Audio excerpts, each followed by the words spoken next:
Thank you. Welcome everybody to this next edition of the Rare Business Growth and Marketing blog and podcast series. With me today, I have Syed Hassan of Response Tech out in Canada, who are advocates of customer experience management and customer feedback and all good things related to the customer. So I just want to say thank you and for joining us today, Syed, and welcome. Thank you, Adrian. First of all, Syed, what I want you to do is to ask you to tell us a little bit about you, because I know we were talking before we started recording, and you are from the UK's fair shores and not a native of North America. So tell us a bit about your journey. It's not particularly exciting, but I am from the UK. I'm an engineer by background, but found that I wasn't a particularly good engineer, and very quickly transitioned after entering commerce onto the business side of the fence rather than the engineering. And as part of that, I ultimately ended up working for a strategy consulting company in the UK, which at the time was called Peter Chadwick. Right. As a result of spending a lot of time with large organizations in the UK, consulting both at a strategy and operational level, I somehow got invited to set up a strategy practice for a consulting company in Vancouver, which I did. And enjoyed that for a few years, and very quickly found that a lot of the activity that I was interested in was happening in the US. So I then joined another strategy practice called Cambridge Technology Partners in San Francisco. And my time in San Francisco and working across the US for about 3 or 4 years really kind of evolved the concept of response tech, which working at the executive level, you realize how hungry they are for customer information and how limited customer information is to them. So that's really the genesis of Response Tech, after working with kind of senior executive levels across many large North American companies. And then back in 1999, I decided, well, it was time to try and set up a company that addressed that problem. And at the time, I just felt it was more cost effective for me to set up a company in Vancouver than San Francisco, which is how we ended up being a Vancouver-based firm. Excellent. Well, Hannah, my fiance, she loves Vancouver, so I won't tell her because she's extremely jealous. It is a beautiful city. Yes, indeed. I hear lots of good things about it. So tell me, Response Tech, what is it that you guys essentially do for firms, and who is in your products and services? Who are they aimed at? Yes. Well, Response Tech is ultimately a customer experience management software platform. It's very much focused on being a piece of technology that allows you to listen to customers' feedback and experiences at every point in their customer journey, using every technology available as close to the transaction as possible, whether that be text messaging or IVR or email or mobile apps, etc. And the real focus is capturing the experiences close to the time when the experiences occur, and then channeling that information back into the organization at a granular level, so that the front line are connected to the experiences of customers on a daily basis, and not only an aggregate view of the customer experience, but actually a very individualized view of the customer experience, so that frontline employees can actually see what customers thought of the experience that they actually dealt with. And our view was always about improving the timeliness of customer feedback, improving the accuracy of it, and also making it far more available to the whole organization. So, ultimately, ResponseTech is a SaaS-based software company, but we really our focus is this enterprise platform that connects all types of customer experience to each other. And is it primarily aimed at larger companies, or can it be used by smaller firms as well? I think the principles that we employ can be used by all size companies in terms of identifying where customer experience is occurring, how are you collecting those experiences, who needs to see them, how often, etc., etc.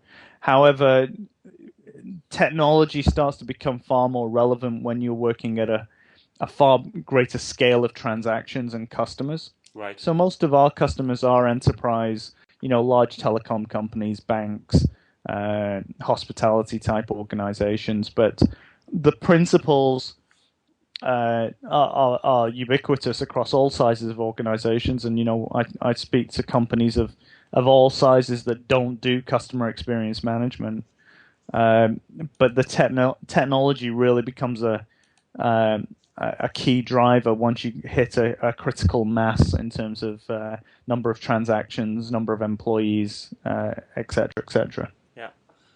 Oh, thanks for that. Customer experience and that whole sort of area and the voice of the customer is I know it's been on the agenda in North America for some time, because I think that there's, as business sort of evolves, it seems to be the US and Canada, North America more broadly, is a little bit further in front than we are in terms of new developments and things, but it's rising up the agenda fast in the UK, particularly for larger as well as smaller companies. Why is that, do you think?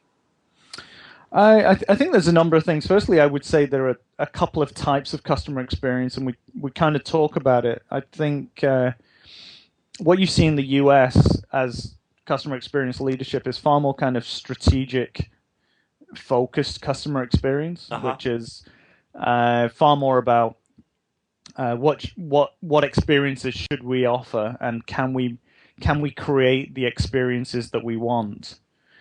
I think what's really happening is there's a shift now to say, well, we've been designing customer experiences for 10, 15 years, and the customer experience is still poor. Companies have realized that the second part of customer experience is the tactical or transactional level, to say, well, how often do those experiences that we've designed actually get delivered? Right. And I would say that I'm seeing far more appetite in Europe for the second category of customer experience, which is a far more closely associated with quality management, right, than kind of customer experience strategy. So I think that North America has always traditionally been very heavy and hungry for consultants and strategic consultants, and that has formed their view of their types of customer experience. But I find Europe is far more, sleeves rolled up, far more about consistency of customer experience than design of customer experience. Yeah, well, that's interesting. I mean, it seems that then the whole customer experience field will evolve in different ways, and there's no one size fits all, as it were. Yeah, I would agree with that. And so it seems to me that also that social media is having a huge impact on what people are doing and delivering. And is that is it because you feel? I mean, there's a lot of theories around that says that what people are doing with social media, particularly from the customer side, it's very much democratizing the power base in the marketplace, as it were. Whereas before it used to be primarily companies used to push things out to customers. So used to do the research, then push things out, and then things would get accepted. But now it's not quite as simple as that. And do you think social media is impacting how companies are starting to operate and what sort of experiences they're delivering? I don't think it's fundamentally changing the way they operate at the core of their business in terms of bringing things to market and taking them to market. Uh-huh.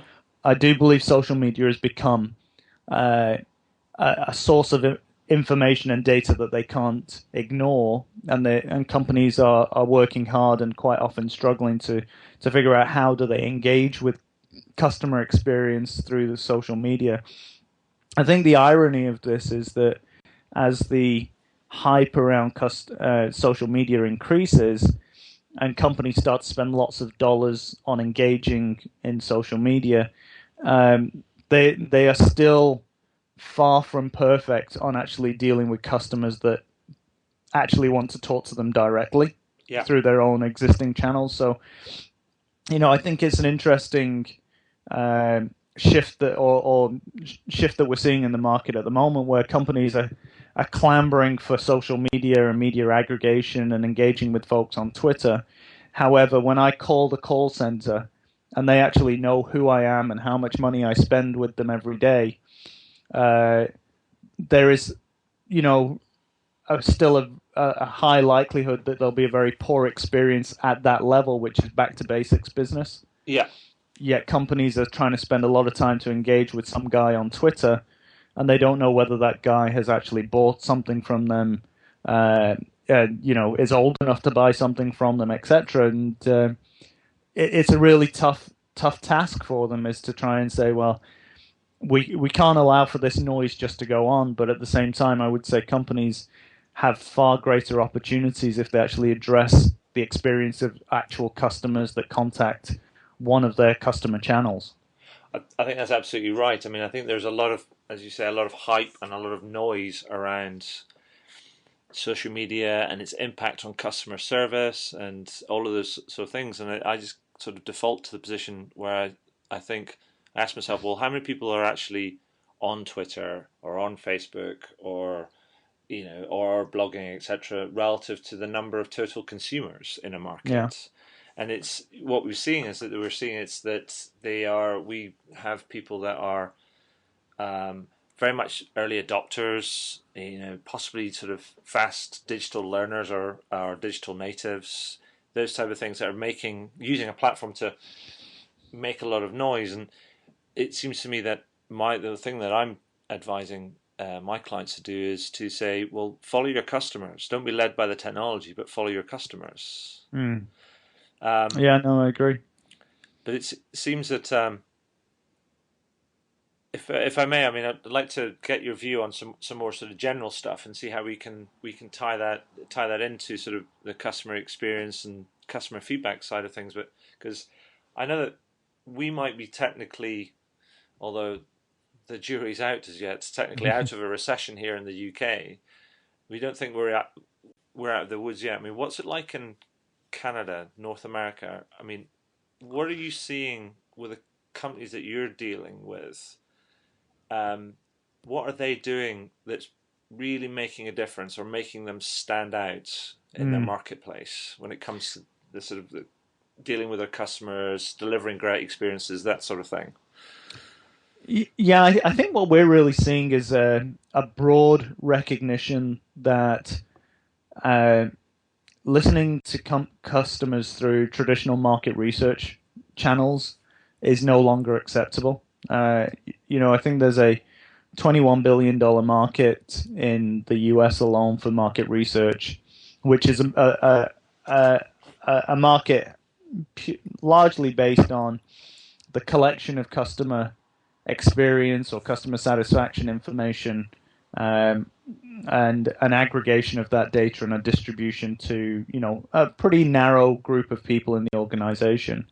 And I think what we're seeing, especially in the US, is a recognition that that model is broken, that market research, so to speak, or information collected from customers can no longer reside in the market research or the marketing organization alone, and needs to very quickly, while it's still relevant, be pushed into the sales, operations, services part of the businesses.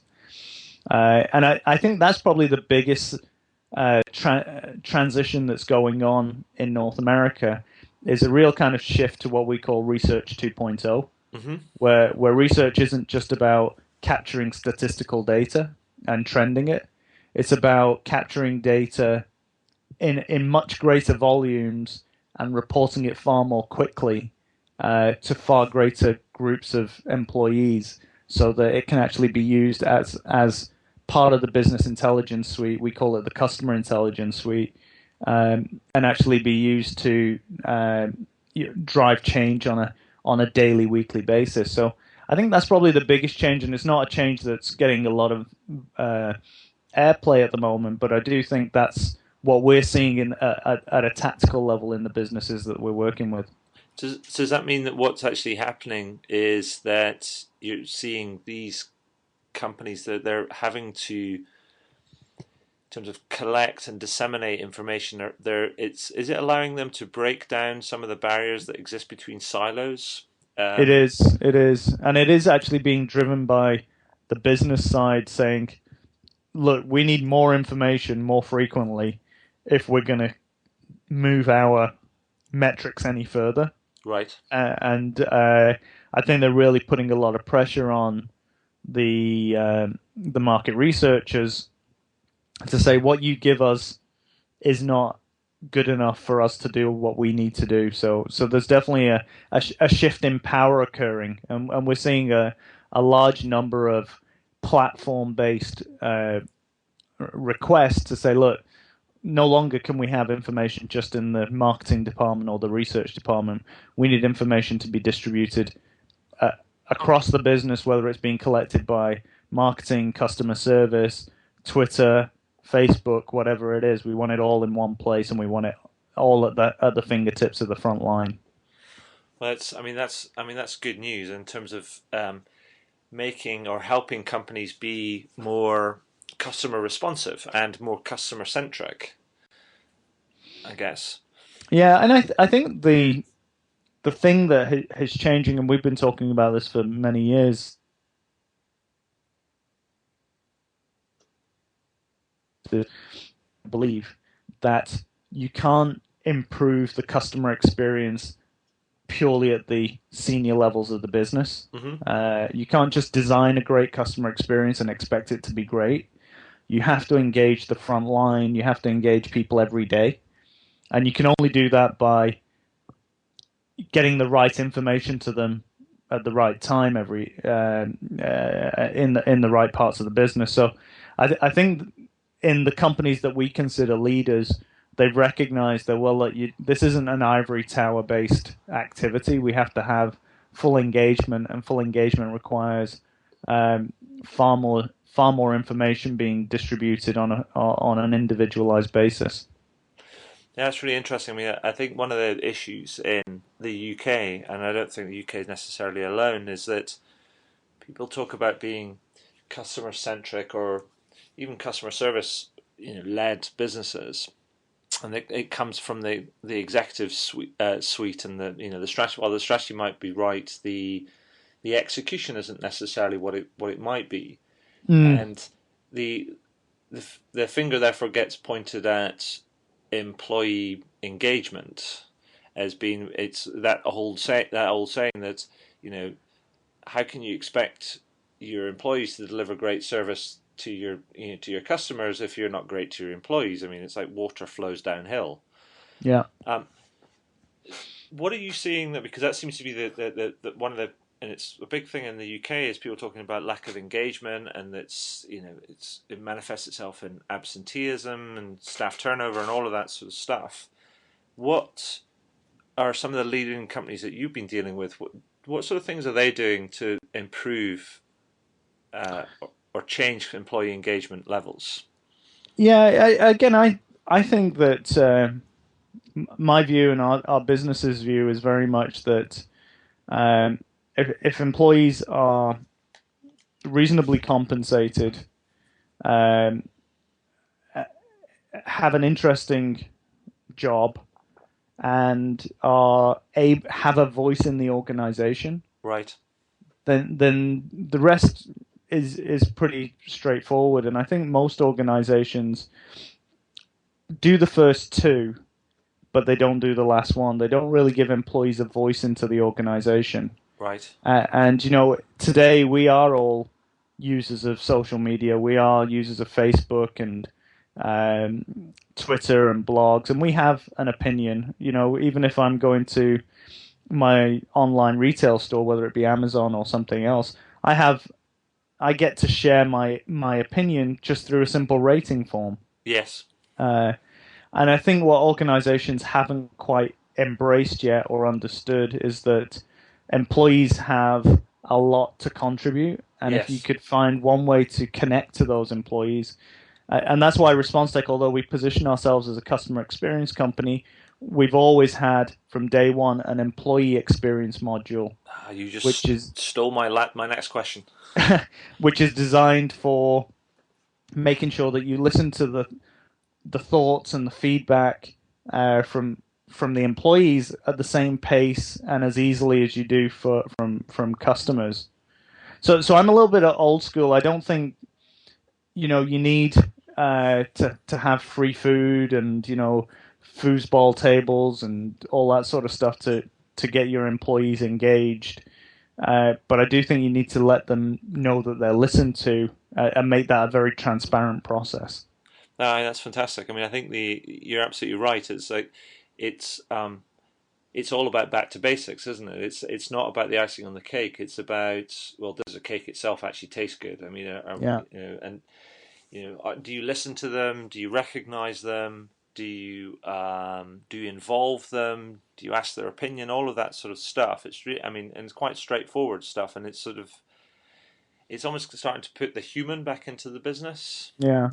And I just think in this world of uh, we have social media, we have blogs, we have Twitter, we have uh, you know intelligent BI tools, and all of that other technology. And I think the real challenge is that most companies are leaping forward to embrace those things, and they've actually not taken care of the basics, Yeah. which is, do I listen to my customers? Is the experience that my customers get consistent? Yes. And do I listen to my employees? And is the experience my employees get consistent? And when I talk about experience my employees get, I'm talking about the experience with my processes, the experience with my systems, the experience with my vendors, etc., etc. So, uh, that's the unfortunate part where everyone or lots of companies are onto the next shiny thing, which is fine. Um, but I'll use this example where your listeners may or may not be aware of a measure called NPS, Net Promoter Score. Yes, we do. A Net Promoter Score is a very good measure for advocacy. Mm-hmm. And over the last 2, 3, 4 years, we've seen companies clamber to get on their NPS score and start to measure that. Whilst at the same time, when we'd ask them, well, what was your customer sat number? Well, they said, well, we were down about a 50% customer sat. But now we want to change to NPS because that's the right thing to measure. And I always find that odd to say, well, don't you think you should try and get your customer sat up first? Yes. Before you decide that you need a new measure, etc., etc. And I think that kind of what's the new thing is still occurring in the customer experience space. Again, we're very much focused on a back to basics message using technology to say, listen to all of your customers, listen to them all of the time, and do the same with your employees. That's music to my ears, Syed. Good. So on that note, I just wanted to maybe wrap up a little bit and ask you just a couple more sort of general sort of questions. I mean, it's just for you're leading, you're the head of you start up a new business. It's growing rapidly. You're out there, but in this day and age, it's really hard to keep up with all the good stuff out there. And so, what I wanted to do is ask you, where do you get all your information from? I mean, how do you yourself sort of keep up? Yeah, I think it's a multitude of things. I would say one of the greatest things I have is I've got a great team around me Okay.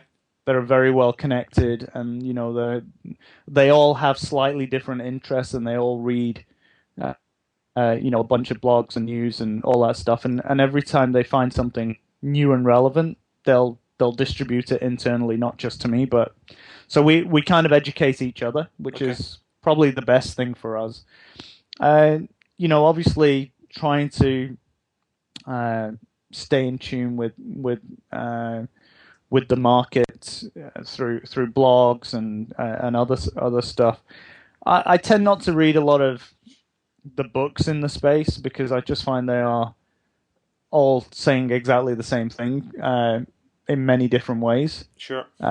Because again, as we've talked about, this isn't highly complex stuff. It really is getting back to basics. So those are my main ways, and also our customers educate me a lot. Our customers will say, have you heard about this? And I was talking to one of our customers just recently, and she spent a long time telling me about the potential impact of near field communication devices in the next couple of years, and how that's going to potentially change the way we do commerce, the way we can collect feedback, etc., etc. So it's a multitude of approaches.